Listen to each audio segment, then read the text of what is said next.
Coucou les arcanes, j'espère que vous allez bien, je suis très contente de vous retrouver pour cette nouvelle vidéo et on va faire ensemble mon book haul du mois de décembre 2024. Tous les livres qui sont arrivés dans ma pile à lire en cette fin d'année et il y en a pas mal. En plus de ça, je vais vous présenter les livres que j'ai reçus en tant que cadeau de Noël de la part de mes proches mais aussi de mes copines de Booksta et de Booktube. Franchement, je suis trop contente. Un envoi surprise qui me vient des éditions Rue de Sèdres et il me semble que ça fait partie aussi du Renard Doré parce que dans le communiqué de presse, je vois ce nom-là aussi. Il s'agit d'une bande dessinée assez énorme, ma foi. C'est Les Chants du Chaos, donc le premier tome, Semaille de Elk. Alors en vrai, je ne sais pas spécialement de quoi ça parle, si ce n'est qu'on est aussi avec une romance MM dans un univers assez médiéval. Donc je vais vous lire le résumé, on ne change pas une équipe qui gagne. Depuis plus de 10 ans, les Drévocènes vivent coupés du monde, isolés par le haut mur et ses portes scellées. Un sacrifice est nécessaire pour endiguer la propagation des errants, ces créatures apparues au lendemain du grand désastre. Depuis plus de 10 ans, le prince Ivan traque les monstres qui déciment son peuple. Mais à ses yeux, c'est une menace bien plus insidieuse que ces patrouilleurs viennent de découvrir en pleine zone infestée. Un étranger venu de l'extérieur. Candide, désorienté, inexplicablement indemne, l'innocence même. On est avec des dessins qui ont l'air, ma foi, plutôt jolis dans l'ensemble. Voilà. Des grandes planches comme ça, moi j'aime bien, ils sont relativement simples les dessins, mais écoutez, je me dis que ça peut être une lecture assez agréable. Les bandes dessinées généralement, bon ça se lit assez vite, donc on verra ce que ça donne. Le deuxième graphique que j'attrape, il s'agit d'un one-shot dans l'univers d'une célèbre saga de jeux vidéo. Il s'agit de Final Fantasy XIV Academy Eorzea, je ne sais pas si ça se prononce comme ça, je n'ai pas joué à Final Fantasy XIV. Je me suis arrêtée au 10-2, donc ça remonte. Je crois que mon préféré, ça reste quand même le 10 parce qu'il y a ce côté très nostalgique. Je l'ai poncé, je l'ai refait je ne sais pas combien de fois parce que je voulais absolument avoir toutes les chimères. Mais pour avoir toutes les chimères, il fallait obtenir tous les coffres dans chacun des temples et je manquais à chaque fois un dans le temple de Shiva. Et vous allez me dire, mais tu peux y retourner Aurélie dans ce temple-là après à la fin du jeu quand tu es libre? Non, parce que le temple, il est gardé après par Shiva elle-même et c'est impossible de passer parce qu'elle te one-shot. Voilà ma plus grande souffrance d'enfance. Quoi qu'il en soit, j'aime beaucoup l'univers de Final Fantasy d'une manière générale, mais je n'ai pas du tout connaissance de l'univers du 14. Donc écoutez, pourquoi pas, c'est un petit one-shot avec une académie où on va avoir deux rivalités, deux clans qui vont être rivaux en fait dans l'école. Et donc apparemment, on aura les personnages aussi emblématiques du MMORPG parce que Final Fantasy XIV, c'est un MMO. Donc je me dis pourquoi pas, les dessins sont franchement mignons, voilà. Je pense que c'est plus un manga qui est à destination des fans. Je pense que vous l'apprécierez davantage si vous connaissez déjà les personnages, ce qui n'est pas mon cas, donc j'ai quand même hâte de voir ce que ça va donner. On arrive déjà au dernier graphique, et ceux-là, je dois vous dire que je m'attendais pas à les recevoir, parce qu'avec la maison d'édition, des fois je demande des trucs, je les reçois pas, des fois je demande pas des trucs, et je les reçois. Et là, pour le coup, comme le temps passant, que je n'avais toujours pas reçu la suite de cette série qui est très chère à mon cœur, eh bien je pensais tout simplement ne jamais le recevoir. Et donc je comptais me les acheter, et bien j'ai bien fait d'attendre en fait, parce que j'ai reçu les 2 tomes qui me manquaient, c'est-à-dire le tome 5 et 6 de Comment Rhaenyra a survécu au manoir Winged Knight. Donc ceux-ci m'ont été envoyés en service de presse de la part des éditions Kotun et je suis tellement contente parce que vraiment c'est ceux qui me manquaient et j'avais tellement hâte de poursuivre l'aventure de Rhaenyra. Pour ceux qui ne connaissent pas du coup ce webcomic là, j'en ai régulièrement parlé. On est avec une jeune femme qui va se réincarner dans un roman qu'elle connaît et qu'elle a déjà lu, mais non pas en l'héroïne de l'histoire, plutôt en celle de la meilleure amie de l'héroïne, qui meurt dès les premiers chapitres du roman, et c'est sa mort qui fait que l'héroïne intervient dans l'histoire. Et là, ben forcément, notre demoiselle, elle n'a pas envie de mourir dès les premiers chapitres, donc elle va tout faire pour survivre, y compris s'allier avec le Duke Winged Knight. Je vous en reparlerai en update lecture parce que je les ai déjà lus, mais en tout cas, je trouve que l'histoire, pour l'instant, stagne un petit peu. On n'est pas encore dans la romance à proprement parler, il y a les prémices qui s'installent, mais pour l'instant, voilà, on est plus sur des tranches de vie qui vont s'étaler dans le temps avec quelques petites péripéties, mais rien de bien marquant pour l'instant. En tout cas, ça fait partie quand même de mes séries favorites. C'était un petit bonbon ce webcomic là, je trouve. J'aime beaucoup les personnages, j'aime beaucoup la relation qui commence à évoluer avec le duc. Les planches sont ma foi très simplistes avec un côté très clair dans la palette de couleurs qui a été utilisée et ma foi c'est une série que j'aime beaucoup, donc très hâte de pouvoir poursuivre. C'en est tout des graphiques, mais ça me permet de faire une petite transition avec le prochain ouvrage que j'ai reçu de manière totalement surprise par les éditions Milan. Et je dois dire que j'apprécie beaucoup cet envoi. Je ne l'ai pas encore découvert, mais on est sur un roman, ou plutôt des nouvelles sur différents personnages, et il y a des magnifiques illustrations dans cet ouvrage. Donc je ne l'ai pas encore lu, mais ça ne saurait tarder. Il s'agit de Destin de sorcière, donc de Solène Cornec et de Aline Bureau. Donc ici, on est avec 15 récits de femmes, 15 récits de femmes qui ont été accusées de sorcellerie à travers les âges. Donc j'ai très hâte de pouvoir les découvrir. On nous dit effectivement que c'est 15 femmes qui ont été accusées de sorcellerie entre le XIVe siècle et le XVIIIe siècle dans le monde occidental. Donc des femmes pour la plupart qui étaient très libres. Et on est voilà avec ces récits, donc un roman mais parsemé d'illustrations pleines pages comme ici. Je les trouve magnifiques. Le fait d'avoir apporté ça à cet ouvrage, c'est carrément un plus, et surtout que je trouve les illustrations absolument magnifiques. Donc très hâte de me plonger dans cet univers-là. Je me demande si je vais en connaître certains.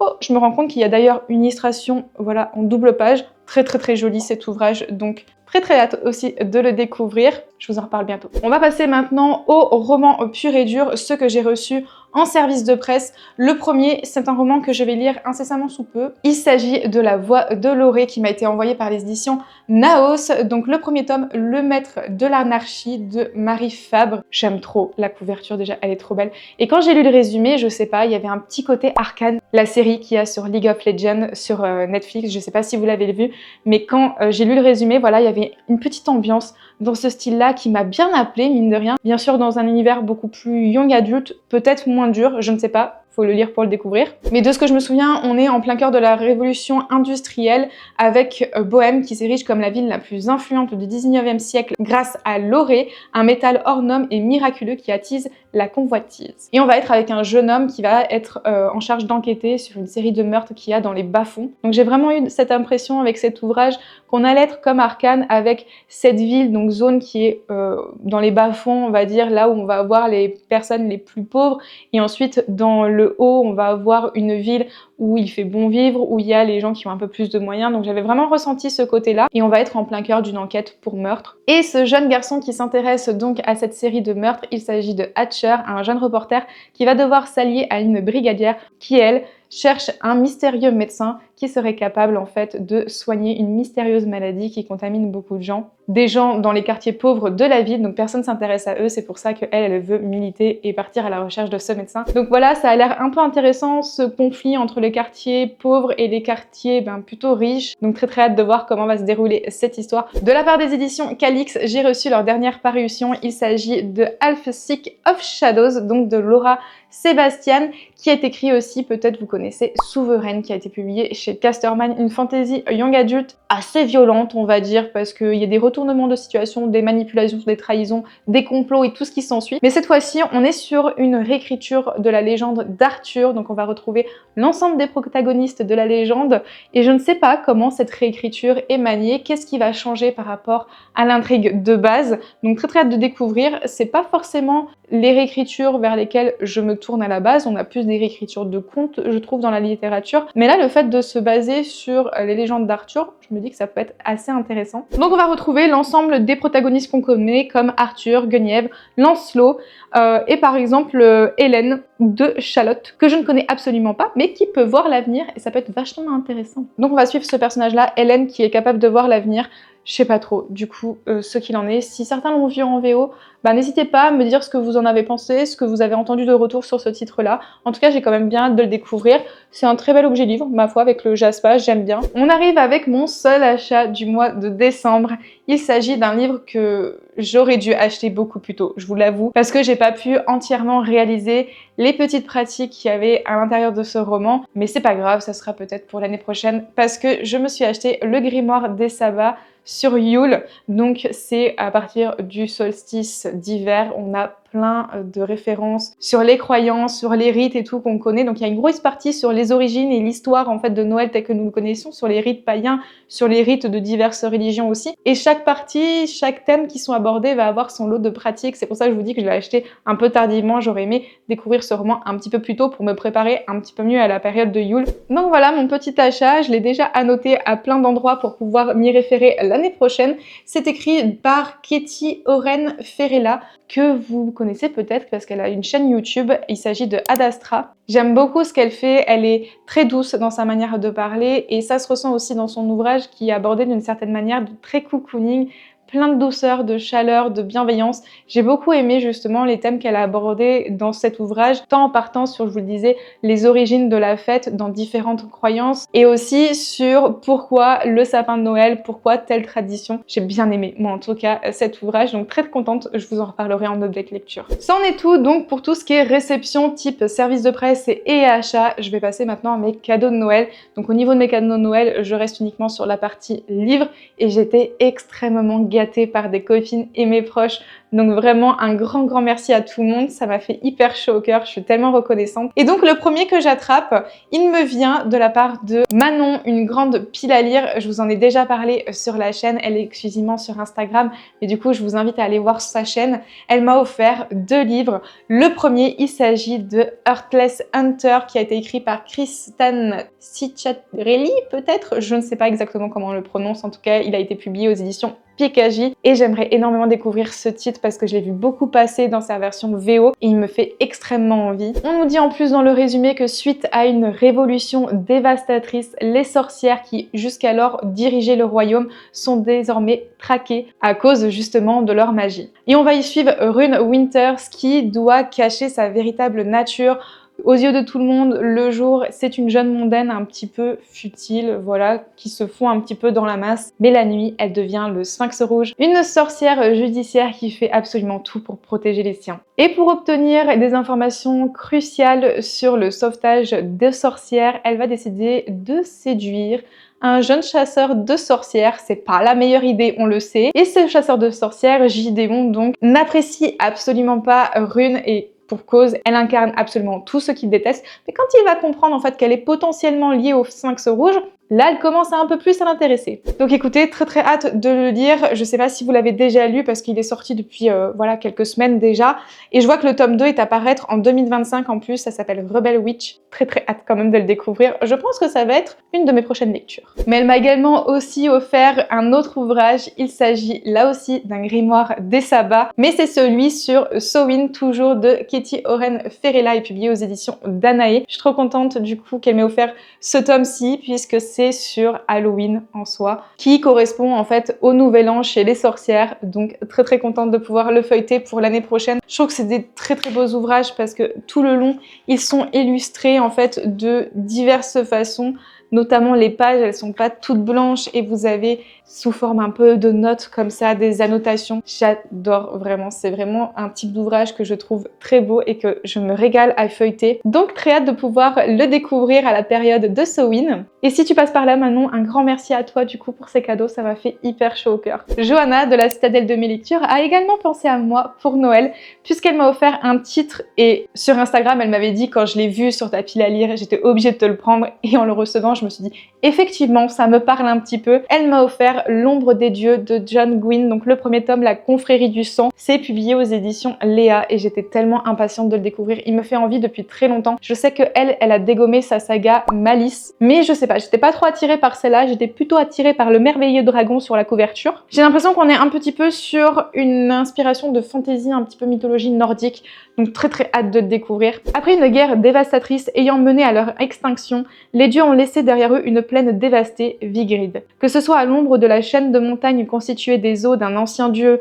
ou dans les ports abrités au fin fond des fjords, les humains survivent aux excursions des Vaesen, de terrifiants monstres vivant de l'autre côté de l'unique passage séparant leurs terres. Au milieu de conflits de pouvoir entre les différents Jarls, une menace semble émerger alors que les enlèvements d'enfants se multiplient. Ok, ça a l'air franchement pas mal. Comme je vous le dis, on est un peu sur une inspiration de mythologie nordique, donc ça me plaît vraiment bien, surtout que là on est avec apparemment des monstres qui ont pas l'air sympathiques, un peu à l'allure de dragons, et on va être donc entre des conflits de territoires, de différents Jarls, tout ce que j'aime dans les Vikings, et ces enlèvements d'enfants, qui enlèvent ces enfants, pourquoi, comment. Bien évidemment, je pense qu'on va être avec un groupe de personnes qui vont essayer de récupérer les enfants, éventuellement. Donc écoutez, très hâte de le découvrir. Merci à toi Johanna pour ce cadeau, ça me fait hyper chaud au cœur. Mon amie Émilie de la bibliothèque d'Emilia m'a offert une petite figurine du coup pour alimenter ma bibliothèque, mais elle m'a également offert un livre, une suite d'une saga que j'avais beaucoup apprécié en tout cas pour le premier tome. Alors je dis saga mais il me semble que c'est une trilogie pour l'instant, mais le tome 3 n'a pas été encore publié en VF. En tout cas, j'avais adoré Mon ex et autres malédictions et là du coup elle m'a offert le tome 2, Un baiser maudit de Erin Sterling qui est publié aux éditions Good Mood Dealer. Je vous en avais parlé assez récemment en vous disant que j'avais bien aimé Mon ex et autres malédictions parce que c'était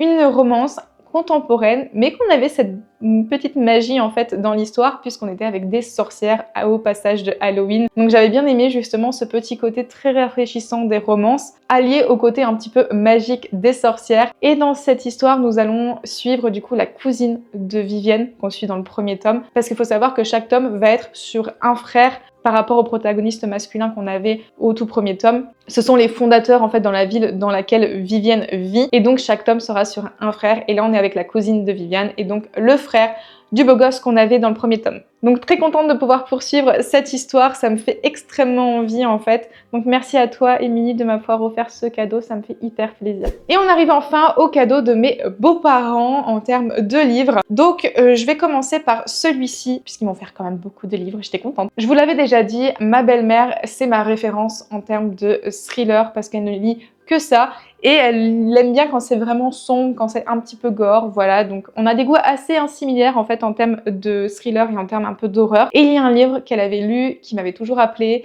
que j'avais mis dans ma wishlist du coup grâce à elle et elle me l'a acheté. Il s'agit de Amstramgram, donc MJ Alrig, qui a été publié aux éditions 10-18. Donc là on est sur une série aussi d'enquêtes policières, mais je crois que celui-ci c'est le premier tome. Et de ce que m'avait raconté ma belle-mère, on est avec un tueur qui va enlever à chaque fois des couples. Alors ça peut être un couple d'amoureux, mais ça peut être un couple d'amis, ça peut être des parents, des cousins. Et le but, c'est que l'un tue l'autre. Ça me fait penser un petit peu à Saw, ce type d'histoire où le but est de savoir en fait qui va craquer en premier. On va jouer sur la psychologie aussi, à quel moment ils vont sombrer. Ce que j'avais bien aimé dans Saw, c'est qu'il y a ce côté où le tueur ne prend pas parti, on va dire, directement au meurtre.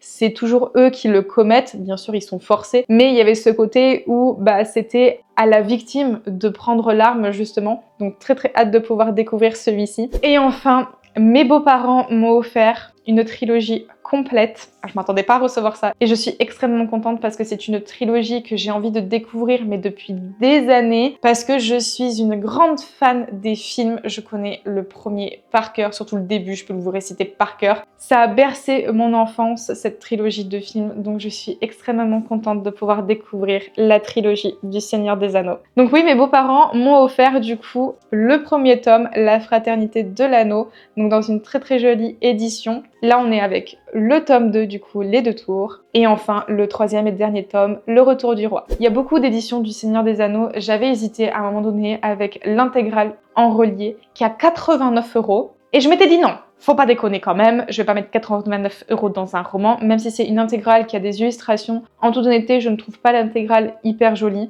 je trouve pas les illustrations hyper jolies, et cette version-là justement, toute rouge comme ça avec juste le doré sur les illustrations et le titre, je les trouve vachement plus jolies et je vous avoue que c'est écrit petit, mais on va faire l'effort. En tout cas, vraiment très hâte de découvrir cette trilogie parce que ça a vraiment bercé mon enfance, comme je vous le dis.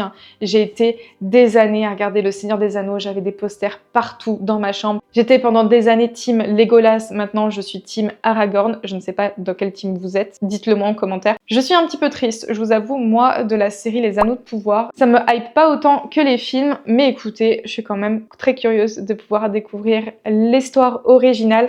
Alors je sais qu'il y a la description d'un arbre, elle est hyper longue et ça me fait rire, donc j'ai hâte de découvrir cet arbre là. Donc j'espère que je vais aimer, mais j'en doute absolument pas, je suis vraiment très fan, donc écoutez, très hâte de découvrir, je suis trop contente. Et voilà tout le monde, on arrive déjà à la fin de ce book haul, j'espère que cette vidéo vous a plu, n'hésitez pas à me dire combien de livres sont rentrés dans votre pile à lire à vous au cours de la fin de l'année 2024. Est-ce que vous avez eu des livres aussi à Noël peut-être? Quant à moi, en attendant la prochaine vidéo, je vous fais à tous de gros bisous et je vous dis à bientôt. Ciao ciao!